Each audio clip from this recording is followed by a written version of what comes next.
Hello, and welcome to Allsop's latest episode of Prop Chat. My name is Gergo Petrovics, and I'm joined by a panel of three of my colleagues to discuss the Allsop apprenticeship scheme just in time for the National Apprenticeship Week. Firstly, we have Charlie Criss. Hello, Charlie. Hello, thanks for having me. I've got to say I didn't have this on the bingo cards for 2025, but here I am. Good man. A second-year apprentice, Charlie, in our commercial valuation team. And what are you going to be doing today, Charlie? So I'm going to be sort of busting some myths about the apprenticeship scheme, telling everyone about how Allsop runs the apprenticeship scheme and our sort of method of doing it, because I know it varies from company to company, so I'm just going to be shedding some light on that. Thank you. We're looking forward to your insights. We've got Betsy with us. Even though this is an apprenticeship chat, Betsy didn't do the apprenticeship. Betsy was a sandwich student with us and now a fully fledged graduate surveyor and national investment team. Hello, Betsy. Hello, Gergo. Thank you for having me.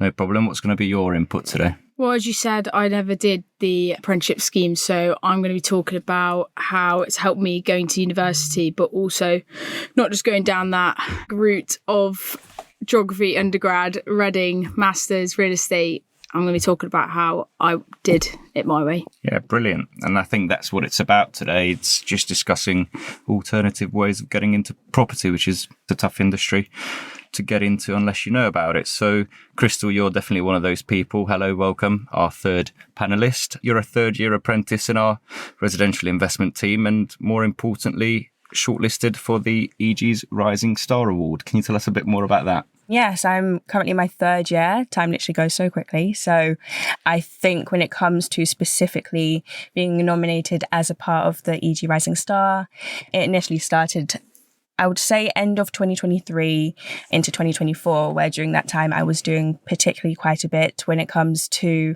trying to promote apprenticeships, specifically to school leavers around the age of 17 to 18 themselves. And for me, it was just all about speaking about my experiences personally, trying to give as much information as I could, especially considering I was in their position just a year ago. So sharing my experiences with them, allowing for them to see the great things that come from apprenticeships and the alternative route in comparison to university as well. So I done that through a variety of different platforms and just different means of reaching out to a wider audience, or trying to anyways. But did you go on Instagram or Twitter? So in particular, I did want to make sure that specifically when it comes to apprenticeships, you are appealing to a younger audience. So it's important to make sure that you're tapped into their specific platforms. So when I talk about those platforms, it's mainly trying to reach out on TikTok, different social media platforms, but at the same time also being very much avid in being in person with them as well. So it was important for me to try and attend sixth forms and colleges, and then working with a few organisations as well, such as Pathways to Property, the Black Apprentice Network, and then also the Land Collective. Yeah, brilliant. I think that's the right place to start for this podcast, is finding out how we all heard about the apprenticeships at Allsop and of course at other companies, and what sort of methods we use to get these apprenticeships. Yeah, well, I think it's especially hard to sort of find properties in real estate. It's not a widely advertised industry. So I know for me personally, it was a lot of word through mouth through finding different companies that did it. Because I know at the age of 18, you're not going to know every single property company out there. You might know the big ones, CBRE, JLL, but especially the smaller ones like Allsop, it's a lot harder to find. So a lot of it was word of mouth. I don't know about Crystal, what your experience with that was. So for me, I was lucky to have had a sixth form that was very much devoted to making sure that the students were prepared for the world of work going into that. So I didn't actually study A-levels, but I studied the International Baccalaureate Careers Related Programme, which is the IBCP. And essentially that is equivalent to 5 A-levels, but it has a particular emphasis on career paths moving forward. So I remember one particular individual came in and spoke about their experience doing an apprenticeship with Visa. And that was my first time actually hearing about the pros and the cons myself. And it was a time that definitely stuck with me. And I feel like when you do get that more relatable, anecdotal story coming from an individual about that, especially when it is very raw and honest as well, it's just something that will just make it very much apparent how important and how great apprenticeships are. Crystal, can you just expand on the IBC, the International Baccalaureate? What's that about? Yeah, so essentially I spent 2 years studying it as an alternative to A-levels. I was doing a level 3 BTEC in business. I studied English, maths, as well as that they also make sure that you study another language. So you do a few hours of that as well, 50 hours to be precise, a bit of personal development, and then it's also essential for you to do voluntary work throughout your 2 years within the course as well. So I've never ever heard of that. It's always just either you go to your sixth form, you go and do A-levels, or you go to college. Yeah, there's exactly. no in between. But that's crazy. I've never heard of this baccalaureate thing. There's 2 different routes to it, and I feel like it is quite good in the sense that it not only does it cater towards careers and preparing young individuals for the world of work, but at the same time it also is internationally recognized as well. So yeah, it's quite cool. It sounds a lot harder than your normal A-levels, if you like. But how did you get into property? Gergo, I'm actually going to tell you something now. This is really embarrassing. I actually watched Selling Sunset, and I thought, you know what? I reckon I'm going to be as glamorous as these people, and I'm going to absolutely make so much money and do all of this. How's that working out? It's not quite what I thought it'd be. But yeah, London's not quite LA either. So no, yeah, I got into it. I really liked property. I really liked architecture. My mum was always really into interior design. So yeah, every single man and their dog has a business degree, don't they? So I just thought, you know what, change it up, go and do property. I thought I've pigeonholed myself if not. So I'll have to retake another 3 years. But yeah, no, I just thought I'd do something different really. So just out of interest, before we came here, what was the last thing that came across your desk, just to compare it to Selling Sunset? I think I got some sort of comp schedule. It needed to be done by 12 o'clock. You know what it was? It was comp schedule for SEN schools. Now, I don't know if anyone here is listening actually does comps for SEN schools. It's so hard because there's no SEN schools ever that have been recorded transactions and all the rest of it. So it's pretty boring. But yeah, not Selling Sunset. Do you know what's funny about you even referencing Selling Sunset? I do feel like for me as well, that was something that I had watched. I was like, oh, that would be brilliant to be a part of. But I feel like every young person walking into the industry when it comes to or trying to get into property and they hear the word surveyor, you never really know what to expect because of how vague the term is and how much there is that's involved in surveying. You're right. I did, sorry Gergo, I'm taking your job, but I actually did a talk at my old secondary school, got asked to go back and do a talk, which I'm sure a lot of people get told to. But I remember standing at the front and saying, oh, I'm like trained to be a chartered surveyor, like I'm going down this route, and practically 100% of people afterwards that came up and like talked to me was like, what on earth is a chartered surveyor? Yeah. And I had no idea either. Like I remember going to do work experience at Collier's, and the guy, the head, he was head of London sales or something stupid like that, and he came up to me and he was like, so what do you ultimately want to do? And I was like, well, I don't want to be a surveyor, that's for sure. And he was like, that is all of our jobs. Like, everyone's a surveyor. So Bets, why do you think that we don't know much about becoming a chartered surveyor? You know, at school we always hear about becoming a lawyer, becoming a doctor. Yeah. What could we do more to raise awareness? It's practical. Property is a big business. You can do so much in property. I genuinely think there needs to be like an A-level that comes with it. I mean, you do an A-level in business, economics, history. I don't want to be this person, but does anyone ever use their history or RS or French A-level? I mean, some people probably do, but I think if you went and did a real estate A-level or went to college and did it, I'm sure, I don't even know if that's a thing, but if you did, it's very much more in the real world. Even just like knowing about how mortgages work, like we all need to know that, and that is going to be better to know in the real world than what the bone in your shin's called. Do you know what I mean? I know it sounds silly, but even just to piggyback off of what Betsy said, I think when it comes to property in particular, it is something that is a part of every single one of our lives, whether it is simply just for leisure or for living or whether it is for business. So it's funny that we don't actually have more awareness of the industry outside of course, the already existing people that work in the industry. I feel like it's definitely one of those industries that is very much about who you know, what you know, but more so about that social side of things, about your network. So I feel like it is a lot harder for individuals that don't already know of it already pre-existing to enter the industry and say, that's this the is where we problem, start, isn't it? really. Yeah, out of all of us here, is any of our parents in property? No. Which is a complete anomaly. I mean, out of a property podcast, there has probably never been 0% that they're like people's parents. And what I find interesting as well is that people have come in through these alternative ways, whether it's through a secondary student like yourself or an apprentice, we always try to go back and raise awareness. And Crystal, you've said that you've gone back to your school. We've got a few initiatives that Allsop work on to try and raise awareness of property and our apprenticeships. But Charlie, could you just talk me through the structure of the Allsop apprenticeship programme very briefly? Yeah, so Allsop, our degree apprenticeship course is a 5-year course. So I don't know how it works at different companies, but I know Allsop will definitely be a bit different to each company. But at Allsop, you start 3 years in the same team. So you might join into the commercial valuation team like I did and then stay there for 3 years. And then after the 3rd year, you go onto a rotation scheme and you become part of the graduate scheme. All this time, you're going to university and working towards your degree, usually 1 day a week during term time. And then over the summer, you'll be 5 days a week in the office. And did you like the fact that you'd be in one team for 3 years? Do you know what? I think it's really helpful because joining the company as a fresh person out of school, it can be really daunting, all the people you have to know. I walked into the office on the first day and people were like, "Oh, nice to meet you. My name's John," or whatever. Next day I see John, I have no idea what his name is. So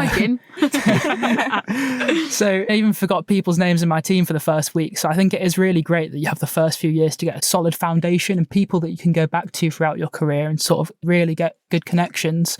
So I think it actually is quite nice. And I know Allsop's very different in the way it does that, because I know a lot of the large companies, they go on rotation from the start and then you specialise. But I think doing it the other way around is actually perfect. I wonder what the actual percentages of people going back to their original rotation, like going back job prospects, especially on the apprenticeship scheme. I think we've had 4 cycles of apprenticeships who have qualified into chartered surveyor.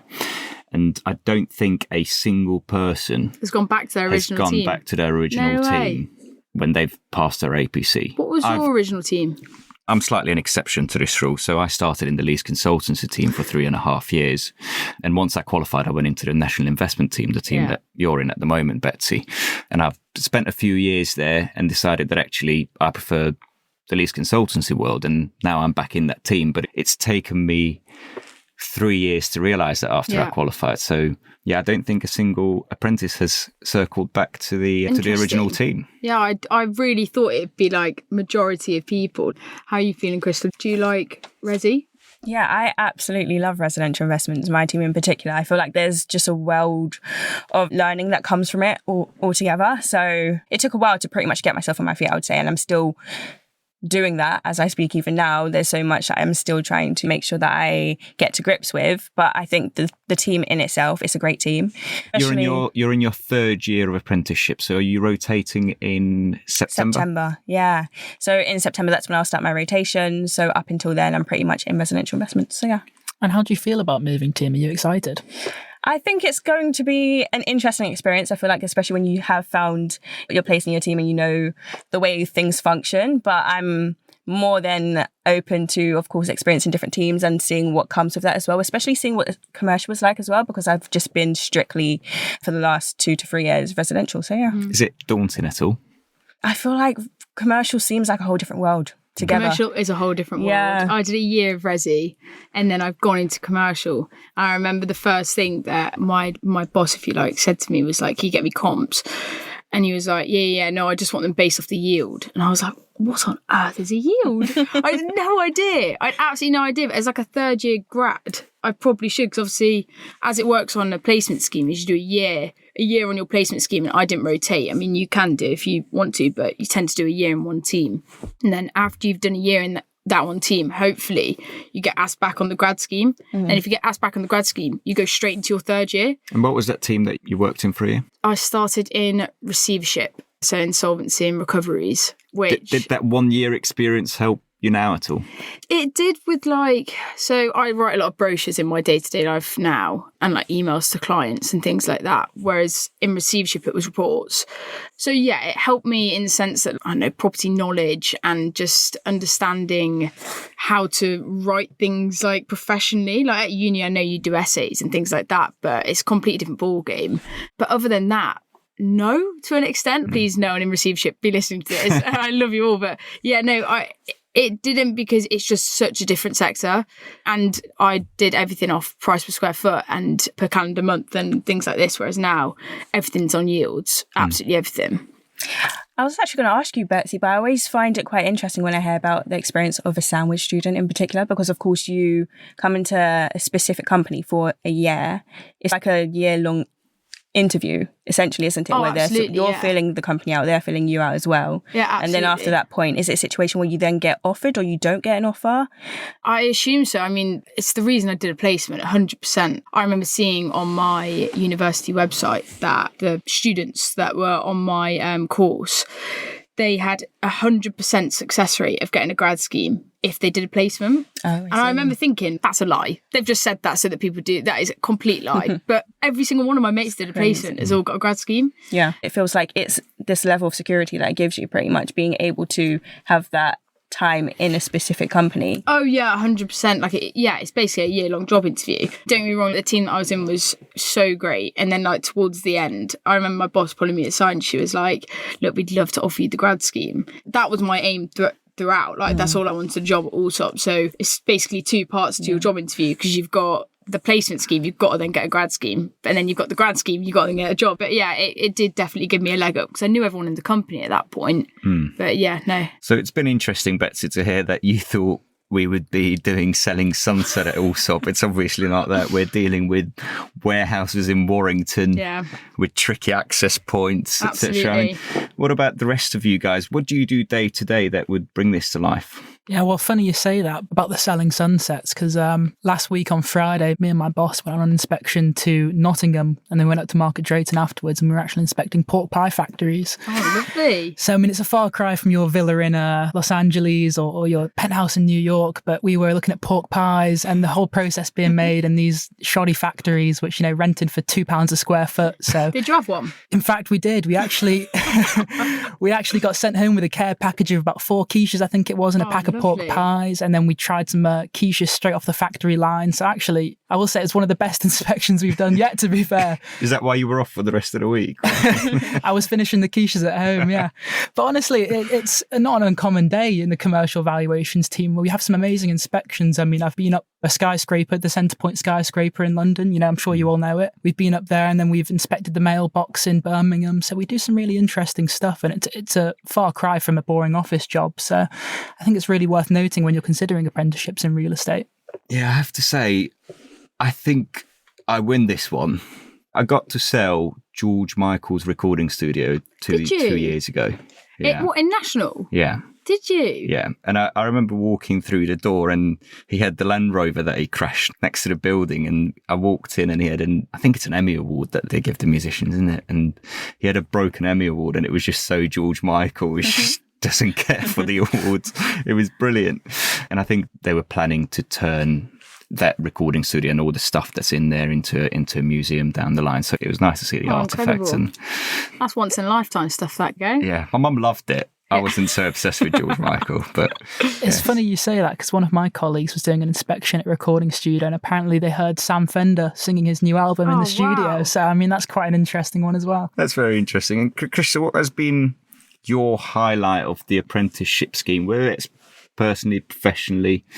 Oh, one that comes to mind, I would probably have to say for myself, more so recently, or actually end of 2023, was our team away day. So every year, each team within Allsop will go on their away day internally, where they basically spend 2 to 3 days, usually 2 days abroad in a different country, or maybe just a different area of the UK, and just, get to celebrate the win throughout the year. So for my team in particular, we went to Lisbon, and we spent 2 days out in Lisbon, which was really great, just to actually have a moment to de-stress away from work. And we had such a great time, and it was just nice to actually see just more of how the team interact away from the professional work sort of day-to-day functioning. So it's quite cool. I think that's a really good point to draw. And I think when you're an apprentice at Allsop, it's not really what you would expect when you read it on the pack, is it? And I think you've got some myths, Charlie, that you want to share with us that you've uncovered in your time at Allsop.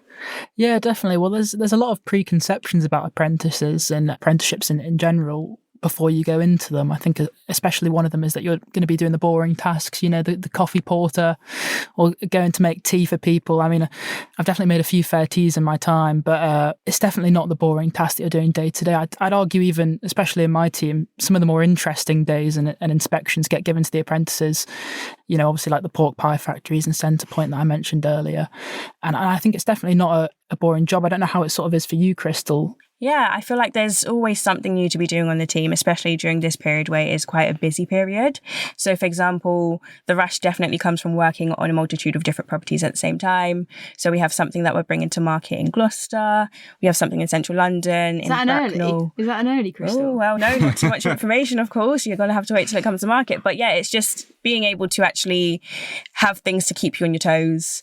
And I think the great thing about apprenticeships as well is that you aren't just stuck behind, depending on what team you're on anyways, you're not just stuck behind the desk, but you do actually get to go around and just view properties, be very much on site as well, inspections, viewing. So that's quite cool. Yeah. I have to say I've been at Allsop for 10 years now, and I can't say I've had 2 or 3 identical weeks. I mean, I never thought I'd be in a recording studio today talking on a podcast. So I think that's a very good point. I was going to raise another point as well to do with the university experience. I know a lot of people going into apprenticeships. I've spoken to some of the new apprentices we have this year, and one of the main worries before they decided to settle on apprenticeships was missing out on the uni experience. I just want to know, Crystal, what your experience is like. Do you feel like you've missed out the university experience, or do you feel like you've got what's satisfactory? Or yeah, not at all. I feel like when it comes to the apprenticeship process, you do get the best of both worlds. A fear of a lot of individuals entering an apprenticeship might be the fact that you don't necessarily get the social side of things because you are in office majority of the time, but you'll find that it's quite funny the way that you do actually interact with your team just as normally as you would any other individual outside of the workforce, or even at school as well, at university. And also that day of the week where you do spend at university, you're still making connections, you're making friends. So I don't think you're limited in that sense. There is also an argument that, of course, you don't have as much of a social life, which some people can mention. And I do think, depending on the individual, that can be the case. But it's just, I feel like an apprenticeship is what you make it as an individual yourself. I think there's no one better than Betsy explaining the difference. I mean, do you think these guys have missed out going to university? Or? Oh, God, I'm not going to lie to you. So I was a social sec on my badminton team. Right, shut up, Gergo. Glorious title, by the way. I was my social sec, right? I got called the anti-social sec because I just couldn't be bothered to go out. I couldn't bother. I think a lot of people think that uni is going to be this incredible thing. You see it on like films and stuff, don't you? Everyone's like, I like frat parties and all the rest. It's not like that. Different. I was at badminton 4 nights a week and would just like be sleeping at the weekends. Like, honestly, it's not what everyone cracks up to be. Don't get me wrong. I loved every second of it. I think uni was more for gaining the independence and also just like kind of learning property without having the pressure of actually being in a job and actually having these clients. So like I learned about yields and like all of these things before I came to the working world, which was better for me. But yeah, I don't think you guys have missed out, especially because we've got such a good cohort. Mm-hmm. Like you guys are interacting with all the other apprentices and grads. Yeah, exactly. Like as long as you live out of your home, you basically are having a university experience. What's funny about that is I think almost every single person I've spoken to about doing an apprenticeship, they said, you know what, I wish I did that when I was younger. I wish I had that when I was, your age, going into university as an alternative. Oh no, I had a great time. I don't wish I was an apprentice. I had a great time. However, social sec of badminton. I was a social sec of badminton. I was at the top. I was at the peak of my game. But no, I don't think I would have enjoyed it as much as you guys. I mean, you guys are quite savvy, but when I was 18, I don't think I would have wanted to go into the world of work that soon on. I think you lot have it quite difficult because a lot of the like teams will think you're grads, and grads obviously are older and have gone through uni and understand all the property terms and everything, even just like things like property terms, like rot, like things like that. Like it's so unglamorous, but do you see what I'm saying? Whereas like, yeah. I think each to their own, really. My view is that the apprenticeship and working in the office, hearing these phrases and understanding it helped me progress with my university degree. Yeah. And it made it a lot easier. I don't know, was it the same with you? Yeah, I feel like I'm probably biased in saying so, but for me personally, I can definitely say that being in office and learning obviously having that practical side of learning as well as the theory, you do end up applying a lot of what you learn in office to help with your university assignments. I feel like you do learn exponentially a lot quicker through that route. And of course, Betsy, you might have a testimony otherwise, but I do think that it works very well in that sense, because there's just nothing that can compare to actually doing things and making it more so muscle memory, because you're actually applying that theory on a day-to-day. And what about your network, do you think? Do you think you're better off doing an apprenticeship to create that network of people, or you're better off going to university, better off going to Reading and hoping that you'll all be in... This is a really hard question, because I definitely networked way more when I was on my placement. However, saying that, now especially in agency, now I've gone into investment, I know loads of my mates from uni who also did property, because we all did an undergrad. They all are now in agency. So in my day-to-day, a lot of the time I'll go and take agents out for coffees or clients out for coffees, which is so fun. Who gets to say they do that for a living? At the end of the day, we go on inspection, we go and see cool properties, and then we come back and we go out for coffees with our mates. It's brilliant, but it's all just networking. We go for drinks or whatever you want to do. It's all networking. But yeah. I think even with that, one of the first things that when I joined Allsop, that my bosses actually said to me when I was having my university day was that they said, Crystal, make sure that you make the most of the network at university, because those are the individuals that you will be working alongside in the next 10 years.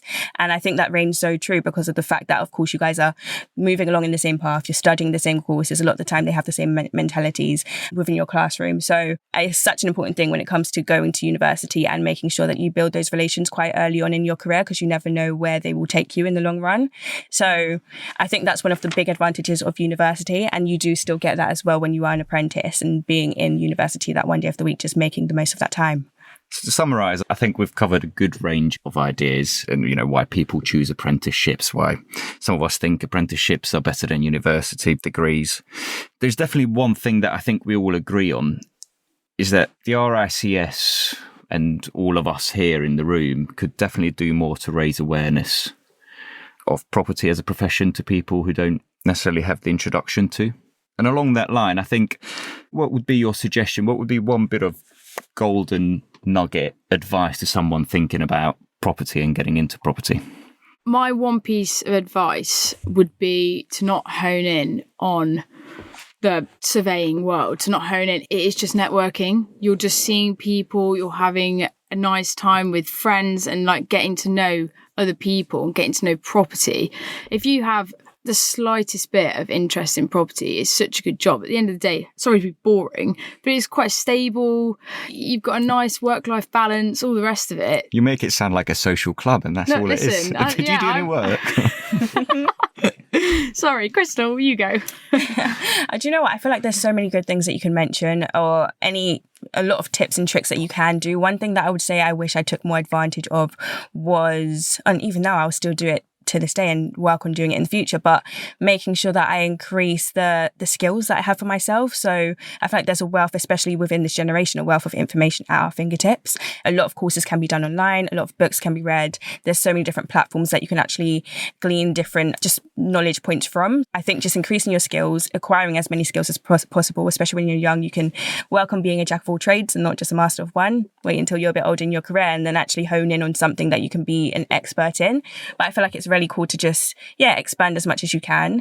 And Charlie, what about yourself? Touching back on the social club aspect, I think it's just important to stress that property is sort of what you make it. Property can be an extremely social industry, or it can be an extremely, sort of someone who loves a spreadsheet and loves to sit and do mass calculations all day. Do you have a spreadsheet, Charlie?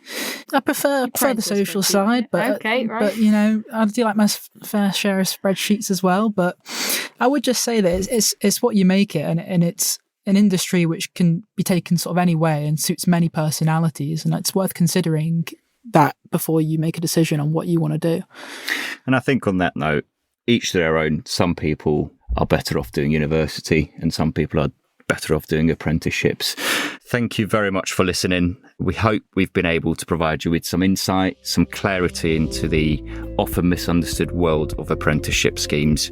If you've got any questions for me or any of the team, all our information will be available next to this podcast. Please do get in touch. Cheers, guys. Thank you. Thanks for coming. Thanks.